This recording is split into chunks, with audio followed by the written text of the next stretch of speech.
Good day mga ka-idol, update tayo sa PBA. Inanunsyo na nga ng PBA ang kanilang best import at best player of the conference.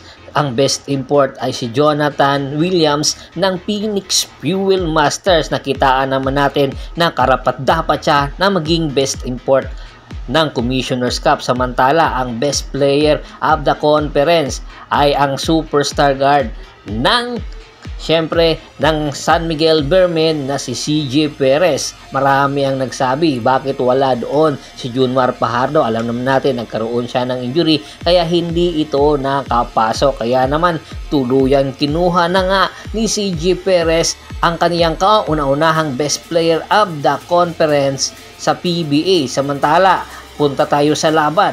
Sa laban nga ng inyong Game 4 na kung saan sa score na 96-85, ang SMD at ang Magnolia ay parehas na po sila ng kartada. 2 wins and 2 losses at inaasahan sa Game 5 ng inyong PBA Commissioner's Cup ay magbabakbakan ang Magnolia kung sino ang makakakuha sa Game 5 ngayong linggo. At ang naging best player of the game ay si Tyler B na kumana ng 20 big points, 12 rebounds at 4 steal para pangunahan ang Magnolia Pambansang Manok Timplados para maitay ang series. Samantala, ayon nga sa ating insider, si Rain ng Batak ay inilagay na nga ng Rain or Shine Elasto Painter sa trading block. Maraming kadahilanan kung bakit ito inilagay sa trading block at isa nga sa mga rason dahil nga sa limited minutes na inilalaro nito sa Rain or Shine Elasto Painters. Ayon nga sa insider, isa sa mga interesadong team ay ang NLEX Hood Warriors at ang Tropang Giga. Ayon nga sa ating insider, ang NLEX talaga ang gustong ipurso ang nasabing trade negotiation para sa Rain or Shine para makuha ang serbisyo ni Rain ng Batak. Pero nakikisama na ngayon sa negotiation ang Tropang Giga. Itong option ng Tropang Giga habang wala pa si Mikey Williams at hindi pa masyadong plansyado ang kanyang pagbabalik sa PBA. Kaya naman ay inuunahan na ng Tropang Giga ang negotiation ngayon ng NLEX. At pag-amin pa na sa ating insider, umatras na sa nasabing negotiation ang NLEX Warriors sa pagkuha kay Rain ng Batak dahil mapupurnada kung sakaling ipaglaban pa ng NLEX ang kanilang pagkuha kay Rain ng Batak. Mapupurnada ang kanilang star na si Robert Bolick Jr. dahil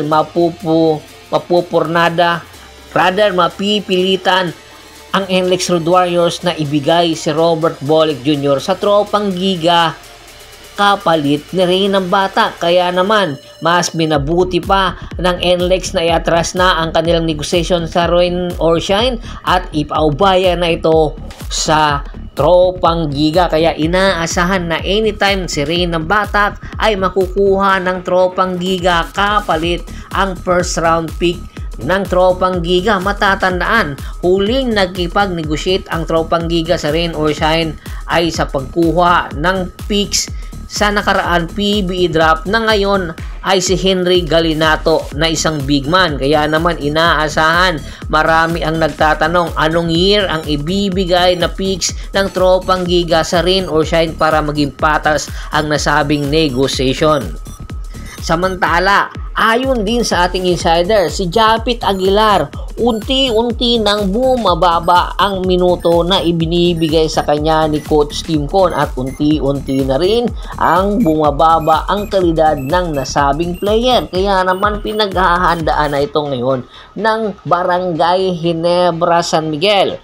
Inaasahan na inang time or ilang taon na lang ang ilalagi, 1 or 2 taon na lang ang ilalagi ni Japit Aguilar sa PBA at tuluyan na ngang magre-retiro. Iniinda na ni Japit Aguilar ang pagkakaroon ng injury dahil na rin sa kanyang edad.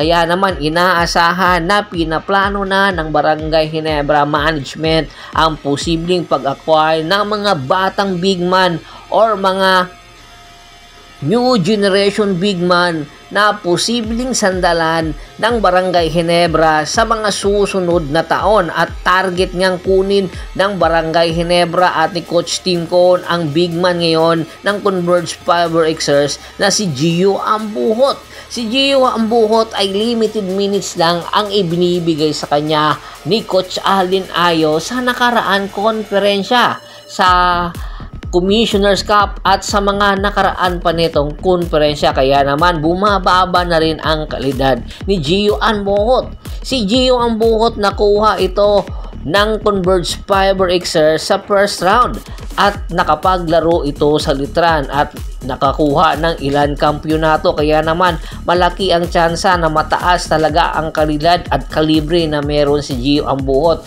Kinakailangan lang ay bigyan ito ng minuto para maibalik nito ang nawala niyang kumpiyansa, kaya naman inaasahan na ini-negotiate ito ng Barangay Ginebra San Miguel at ni Coach Tim Cone para makuha ang kanyang serbisyo.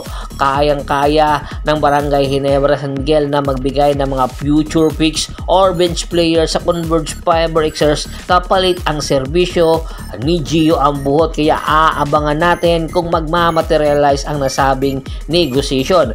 Bago pa man natin tapusin ang ating kwentuhan, shoutout muna tayo sa ating mga followers at subscribers kay Sir Joe Mendoza, Julio Budoso, Julian Sulige, Mark Salgado, Ronel Taradoro, Kagawad Katsakino Dukusin ng Hagonoy, Bulacan, Ricky Lanza ng Ricky Rider TV ng Tansa, Cavite, Anthony Laquialon. Marami pong salamat sa walang sawa niyong pagsuporta. Once again, this is Percival Monteron at your service. Pakibisita na rin po ng Facebook fanpage ko.